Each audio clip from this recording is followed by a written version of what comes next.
everybody. I hope and pray that everybody is doing well and is in good spirits. I am back, of course, with another proverb. I'm tired, so please bear with me. But I wanted to make sure that I still got the proverb out to you all. So, I have my Bible right here. And I'm just going to read Proverbs. We are in Proverbs 26. So I'm just going to read Proverbs 26 and then I'll share what verses stood out to me within this chapter. Okay, let's begin. Honor is no more associated with fools than snow with summer or rain with harvest.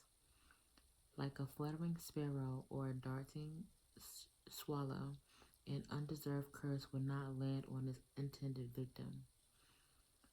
Guide a horse with a whip, and a donkey with a bridle, and a fool with a rod to his back. Don't answer the foolish arguments of fools, or you will become as foolish as they are. Be sure to answer the foolish arguments of fools, or they will become wise in their own estimation.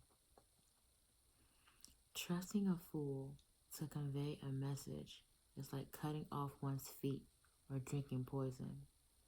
A proverb in the mouth of a fool is as useless as a paralyzed leg.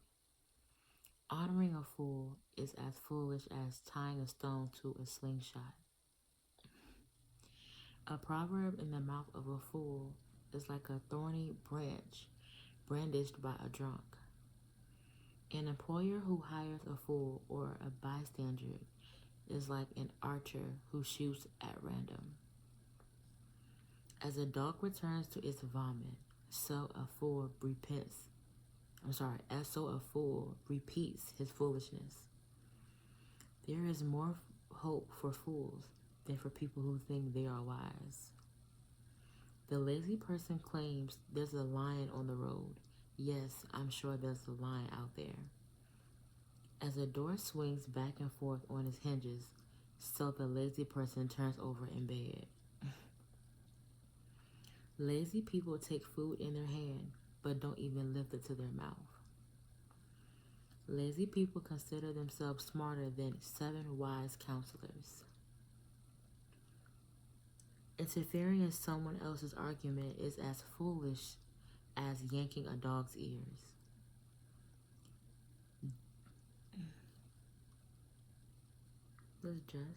Just as damaging as a madman shooting a deadly weapon is someone who lies to a friend and then says, I was only joking. Fire goes out without wood, and quarrels disappear when gossip stops. A quarrelsome person starts fights as easily as hot embers light charcoal or fire lights wood. Rumors are dainty morsels that sink deep into one's heart. Smooth words may hide a wicked heart, just as a pretty glaze covers a clay pot. People may cover their hatred with pleasant words, but they're deceiving you. They pretend to be kind, but don't believe them. Their hearts are full of many evils. While their hatred may be concealed by trickery, their wrongdoing will be exposed in public. If you set a trap for others, you will get caught in it yourself. If you roll a boulder down on others, it will crush you instead. A lying tongue hates its victim, and flattering words cause ruin. Yep, and that's Proverbs 26. So, some verses that stood out to me within this chapter. Wow, so let's see.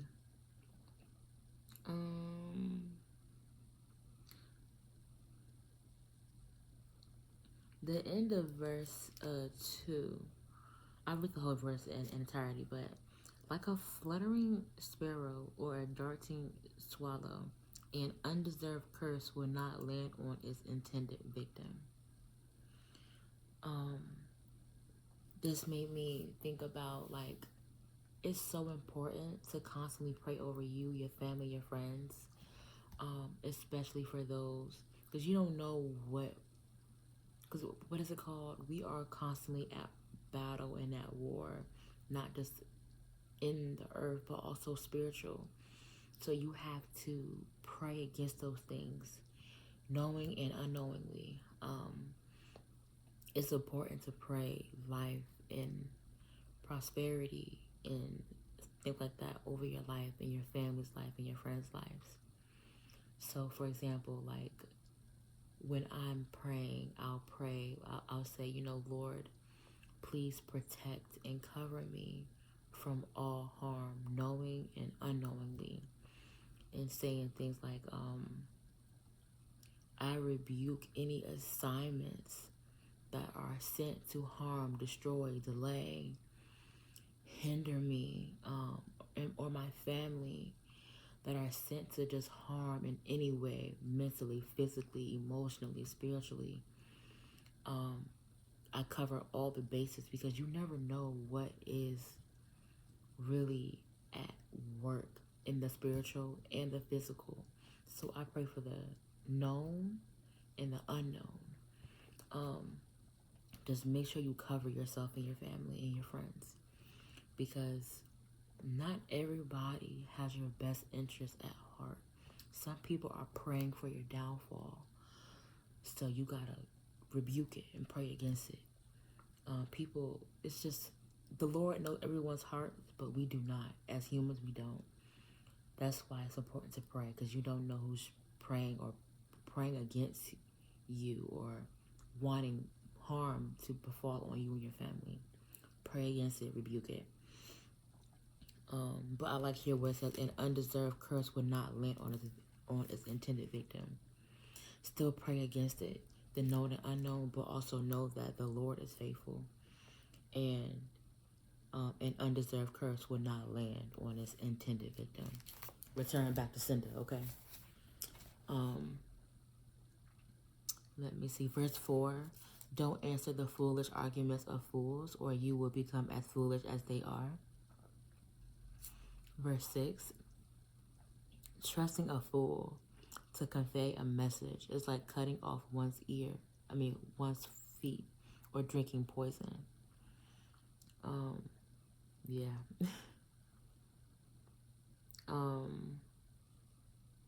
I've always liked this one. 11. As a dog returns to its vomit, so a fool repeats his foolishness. Like, this reminds me of just going back to the same sin that crippled you, that hindered you, that put you down. This is a good verse to remind you to not go back, to not look back on that situation, that person, whatever it is. As a dog returns to its vomit, so a fool repeats his foolishness. In that cycle of sin, in that cycle of just being in a negative headspace, physically, emotionally, mentally, spiritually, just end it. Don't be a dog that returns to its vomit. Don't do that.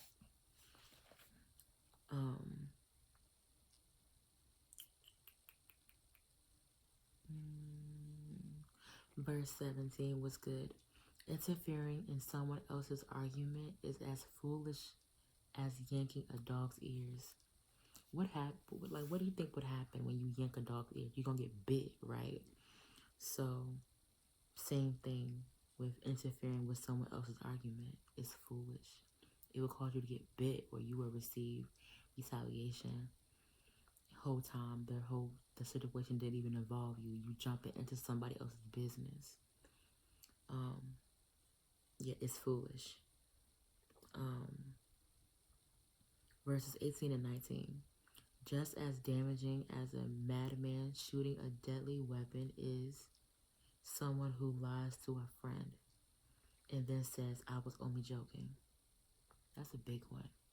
This is like those fake friends who pretend to be your friend but who are like low-key envious of you, jealous of you. be mindful of the fruits that people produce. It will tell on them every time. Um, and I don't want to get sidetracked. I'm gonna do a video on the fruits of the spirit. I was just in Galatians reading it earlier today or earlier yesterday. So I'm gonna do a whole video on that, identifying the fruits of the spirit. It's good stuff. But yeah. Um just be mindful of who is genuinely a sweet person, nice person, who actually cares about you versus somebody who was just like pretending to care. Or as they say, keep your enemies close, doing that, like keeping you close at their advantage. Be mindful of that. Um 23. Smooth words may hide a wicked heart, just as a pretty glaze covers a clay pot.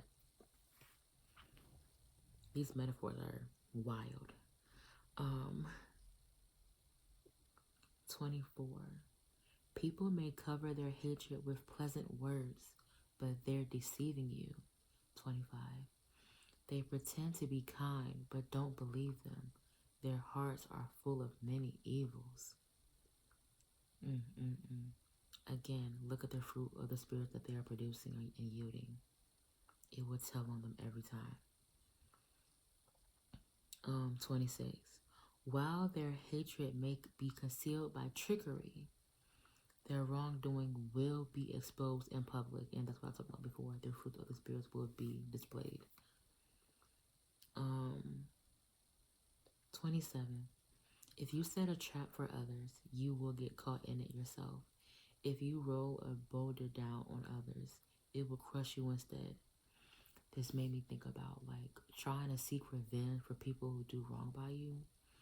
If you try to set a trap, you will get caught in it yourself. By doing by doing evil to those who have done evil to you, you're falling into that trap. That's not what the Lord wants you to do. Vengeance is His. Give it to God and let Him handle it. If you roll a boulder down on others, it will crush you instead.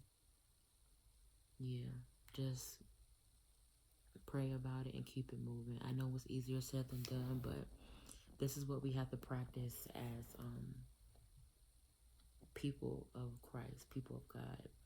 People were so mean to Christ when He was here, like walking in the flesh on earth. But He didn't retaliate.